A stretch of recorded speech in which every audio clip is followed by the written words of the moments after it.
G'day, I'm Dan McCarthy. There's been a lot in the media lately about the Chinese spy ships hanging around off our North Queensland coast, particularly during Operation Tasman Sabre not very long ago. Well, there's an aspect of spying which I think needs to be addressed. Currently, through a phone app for as little as $7, you can track all of our Navy and our Border Force boats.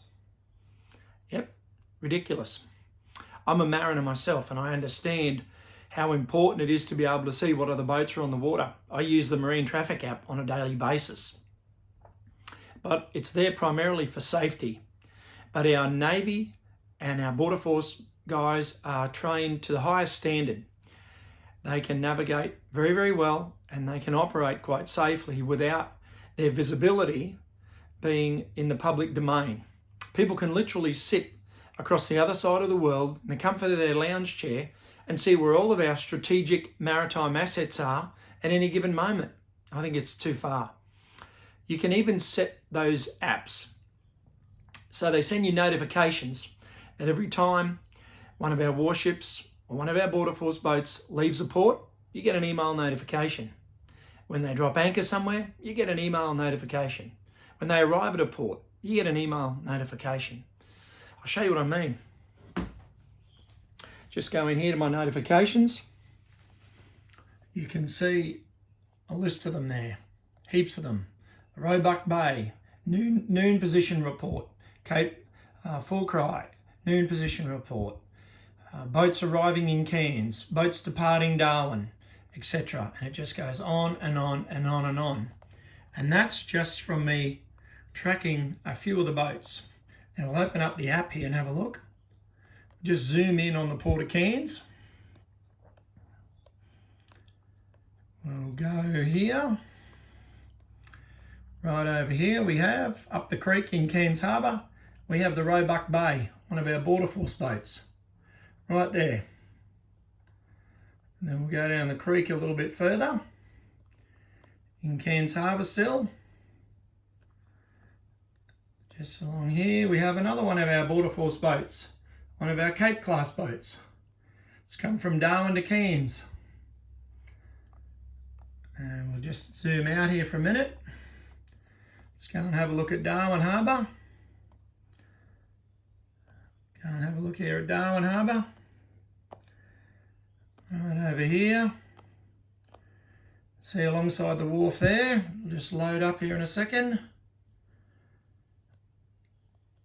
Oh, eventually, here we go, it'll load up.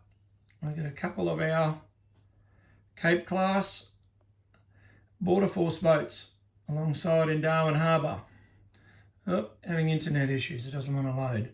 There you go, hope you can see them there anyway. Now we'll just zoom back out, just over the ditch there a little bit from Darwin. We have all these boats here in Indonesia. A lot of fishing boats. A lot of people like to incur our Australian waters.